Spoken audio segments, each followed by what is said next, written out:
once again welcome on online classes, and today's topic is different form of power sharing, यानी सत्ता विभाजन के विभिन्न रूप। जैसा आप लोग जानते हैं कि इससे पहले वाले जो वीडियो था उसके अंदर मैंने आपको बताया था कि सत्ता विभाजन क्यों आवश्यक है, Y power share desirable.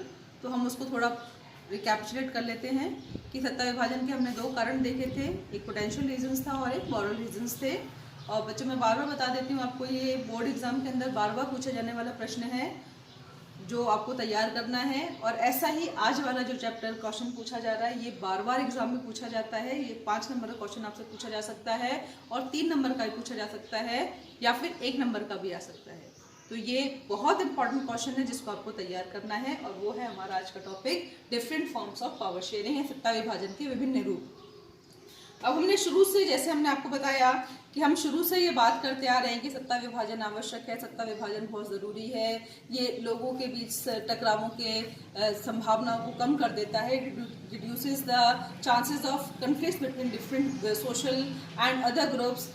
So now we are going to learn about कि how can power be shared between different levels, different groups. हम लोग अब उन रूपों के बारे में पढ़ने वाले हैं कि सत्ता विभाजन किया किस प्रकार जा सकता है, किस प्रकार सत्ता को विभिन्न लोगों के बीच में बांटा जा सकता है। तो पावर शेयरिंग के क्या रूप हो सकते हैं विभिन्न देशों के अंदर, अलग जगहों पर। ये सारे भी हो सकते हैं किन्हीं देशों के अंदर, या ये भी हो सकता है कि हमें कहीं कहीं देशों के अंदर किसी प्रकार के रूपों को देखने को मिले। तो हम लोग अब एक एक करके इन रूपों के बारे में पढ़ने वाले हैं कि सत्ता विभाजन किस प्रकार किया जा सकता है। तो सत्ता विभाजन का जो सबसे पहला रूप आता है हमारे पास, the first form of power sharing it is known as the horizontal distribution, and it is the distribution between the legislature, executive and judiciary.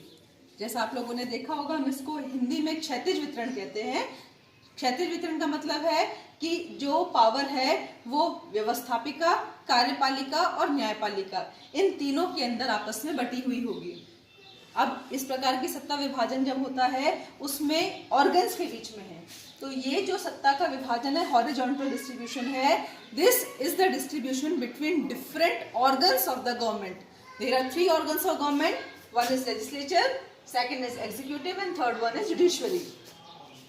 यानी हमारे पास में जो सत्ता का विभाजन है ये सरकार के विभिन्न अंगों में होने वाला विभाजन माना जाता है या कहलाता है, जिसको हम लोग हिंदी में क्षैतिज वितरण भी कहते हैं। इसकी एक प्रमुख जो बात है वो ये है कि यहाँ पर विभिन्न अंग, इसको हम लोग क्षैतिज वितरण इसलिए कह रहे हैं क्योंकि यहाँ पर तीनों अंग एक दूसरे के पूरक हैं, वो एक दूसरे से छोटे या बड़े नहीं है। यहाँ पर तीनों अंग जो हमारे पास तीनों इसके ऑर्गन्स है सरकार के, चाहे वो लेजिस्लेचर है, चाहे वो एग्जीक्यूटिव है, चाहे वो जुडिशरी है, वो किसी से ना तो बड़ा है ना छोटा है। ये अपने अपने अधिकारों का इस्तेमाल करते हैं, लेकिन ये एक दूसरे को चेक और बैलेंस भी करते हैं, इसलिए सिस्टम को चेक और बैलेंस सिस्टम भी कहा जाता है। ये एक दूसरे के ऊपर नजर रखते हैं, एक दूसरे के पूरक हैं, एक दूसरे को कंट्रोल करने की कोशिश करते हैं और एक दूसरे को चेक भी करते हैं।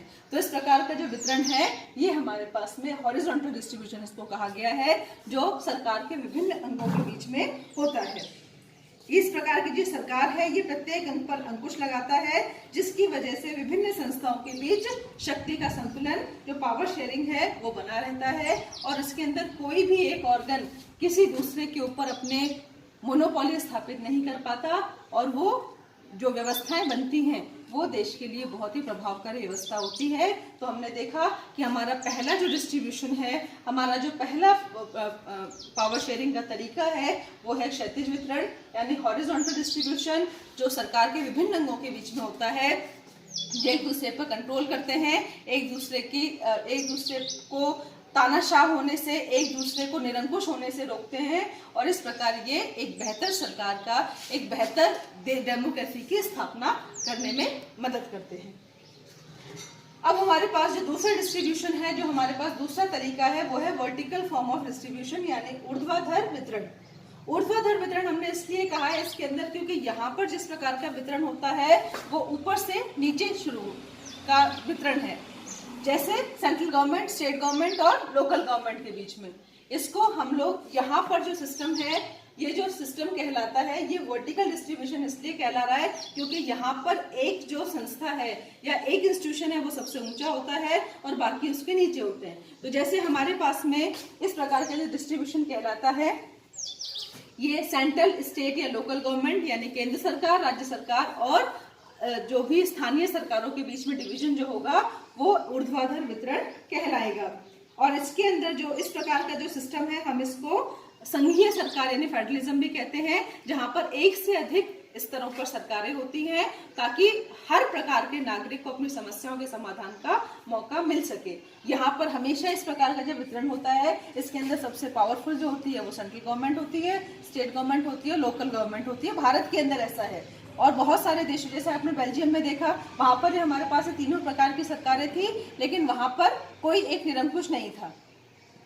वहां पर भी सब लोगों ने अपने अपने सत्ता का विभाजन किया हुआ था। जब इस प्रकार की सत्ता का विभाजन होता है इसमें सेंट्रल गवर्नमेंट अपने कुछ अधिकार स्टेट गवर्नमेंट के साथ शेयर करती है, स्टेट गवर्नमेंट अपने कुछ अधिकारों को लोकल गवर्नमेंट को देती है ताकि उसी के आधार पर सभी लोग मिलकर अपना जो है वो प्रत्येक नागरिक तक उनकी पहुंच हो, प्रत्येक नागरिक अपने आप को जुड़ा हुआ महसूस कर सके। और इस प्रकार के वितरण के अंदर केंद्र सरकार, राज्य सरकार और स्थानीय सरकारों का इस प्रकार का डिस्ट्रीब्यूशन कहलाता है, जो नागरिकों की बेहतरी के लिए है ताकि हर स्तर के नागरिक अपने आप को इससे जुड़ा हुआ महसूस कर सके और हर स्तर के नागरिकों की समस्याओं का समाधान किया जा सके।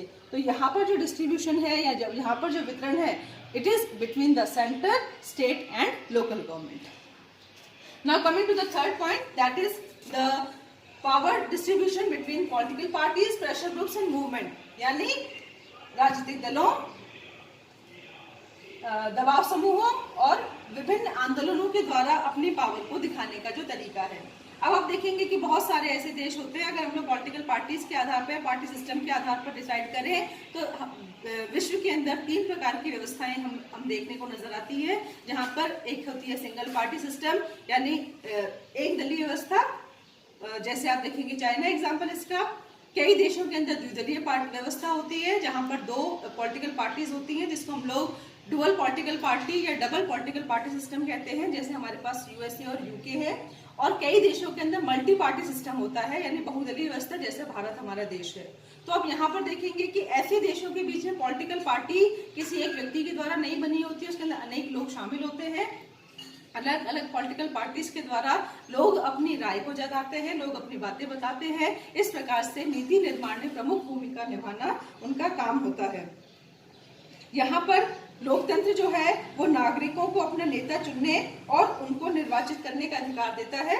It gives the power of electing their people, electing their leaders to the people. यहाँ स्वतंत्रता राजनीतिक दलों द्वारा दी जाती है, चुनाव जीतते हैं। अब ऐसे में जो भी व्यक्ति चुनाव जीतेगा वो सरकार बनाएगा। इस प्रकार की सत्ता के द्वारा किसी एक व्यक्ति की हमेशा के लिए शासक बने रहने की जो संभावना है वो कम हो जाती है। इसके अलावा सत्ता में आने के लिए विभिन्न दलों के बीच प्रतिस्पर्धा होती है, इसलिए जो कुछ निर्णय लिए जाते हैं, जिस प्रकार के मैनिफेस्टोज बनाए जाते हैं, जिस प्रकार के लोगों को चुनावी वादे किए जाते हैं वो हमेशा बेहतर होंगे। इसके अलावा कभी कभी दो या दो से अधिक जो राजनीतिक दल मिलते हैं वो गठबंधन पे सरकार बनाते हैं और वो सरकार को स्थापित करने के, सरकार को स्थिर करने के तरीके भी अपनाते हैं। इसके अलावा हम लोग देखते हैं कि कभी कभी लोगों की मांगों के आधार पर, लोग अपनी मांगों के आधार पर दबाव समूहों का निर्माण करते हैं, जिसके आधार पर अपने लिए कुछ खास प्रकार की मांगे रखते हैं। कई लोग आंदोलनों के माध्यम से अपनी बातों को रखने की कोशिश करते हैं, जिसकी वजह से डेमोक्रेसी को रिफाइन होने का मौका मिलता है। इन प्रेशर ग्रुप्स और मूवमेंट्स के द्वारा जिस प्रकार के मुद्दों को उठाया जाता है वो सरकार को ये बताने का एक तरीका है कि वास्तव में सरकार को जनता की क्या डिमांड है और उनको क्या काम किए जाने चाहिए। इसलिए बहुत बार हम ये भी देखते हैं कि इस प्रकार के प्रेशर ग्रुप्स और मूवमेंट से भी बहुत सारे नई पार्टी बन जाती है। जैसे आपके सामने आम आदमी पार्टी का सबसे बेहतरीन एग्जाम्पल है, जो बेसिकली लोकपाल के मुद्दे को लेकर एक आंदोलन चलाया गया था और उसके बाद से आप देखेंगे उसके प्रमुख जो लोग थे, प्रमुख नेता थे, उन्होंने अपनी एक आम आदमी पार्टी का निर्माण किया जो आज दिल्ली के अंदर एक बेहतरीन तरीके से सरकार चला रही है। तो पॉलिटिकल पार्टीज, प्रेशर ग्रुप और मूवमेंट भी एक ऐसा तरीका है जिसके माध्यम से सत्ता का विभाजन किया जा सकता है। और सबसे लास्ट के अंदर अमंग डिफरेंट सोशल ग्रुप्स यानी विभिन्न सामाजिक समूहों के बीच के अंदर भी सत्ता का विभाजन होता है। जैसा हमने देखा बेल्जियम के अंदर, अगर आपको याद हो, बेल्जियम के अंदर हमने पढ़ा था कि किस प्रकार से बेल्जियम ने चौथे स्तर की जो सरकार बनाई थी वो भाषाई आधार पर सरकार बनाई थी, जिसके अंदर प्रत्येक भाषी जो लोग थे उसको, भाषा को बोलने वाले लोग अपने खुद के स्तर की सरकार चुन सकते थे ताकि वो लोग अपने हार्मोनियस तरीके से उसके अंदर रह सके। तो ऐसा बहुत देशों में होता है। हमारे यहाँ पर भी आप देखेंगे कि हमारे यहाँ पर भी इस प्रकार के सोशल ग्रुप्स को बहुत ज़्यादा जो है वो अधिकार दिए गए हैं ताकि वो विभिन्न सामाजिक लोगों की समस्याओं का समाधान करने के लिए मुद्दे उठा सकेंगे। यहाँ पर भी सत्ता का विभाजन विभिन्न सामाजिक समूहों के बीच में किया जाता है। इसमें धार्मिक भी हो सकता है ये, और ये भाषाई समूह भी हो सकते हैं।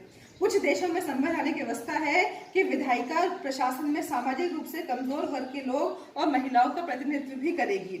वहां पर निर्वाचन आरक्षण की व्यवस्था भी होती है। जैसे हमारे यहाँ पर अगर आप लोग देखेंगे तो पंचायती राज स्तर के जो हमारे यहाँ पर स्थानीय सरकारें हैं, यानी पंचायती राज के अंदर 33% जो वर्ग जो रिजर्वेशन है या आरक्षण है वो महिलाओं को दिया गया। इसी प्रकार से सेंट्रल गवर्नमेंट, स्टेट गवर्नमेंट और इनके अंदर भी हमारे यहाँ पर पिछड़े हुए जो जाति के लोग हैं, SC और ST, उनको रिजर्वेशन देकर उनको आगे लाने की कोशिश की गई ताकि उनके बीच में सत्ता का वितरण बराबर बना रहे और कोई एक अपना जो मोनोपोली यहाँ पर स्थापित ना हो सके।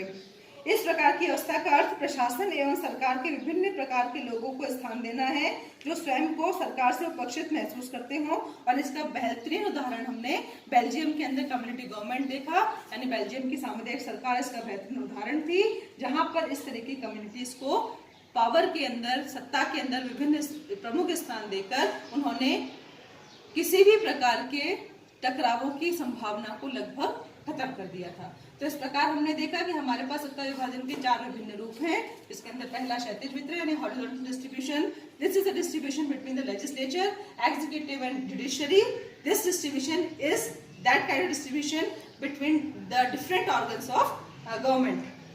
Second is vertical distribution, that is ऊर्ध्वाधर वितरण, जो केंद्र सरकार, राज्य सरकार और स्थानीय सरकारों के बीच में होता है, यानी central government, state government and local government. और ऐसे में हर एक स्तर के नागरिकों को अपनी बात कहने का, अपना जो है वो अपना हिस्सेदारी प्रकट करने का मौका मिलता है।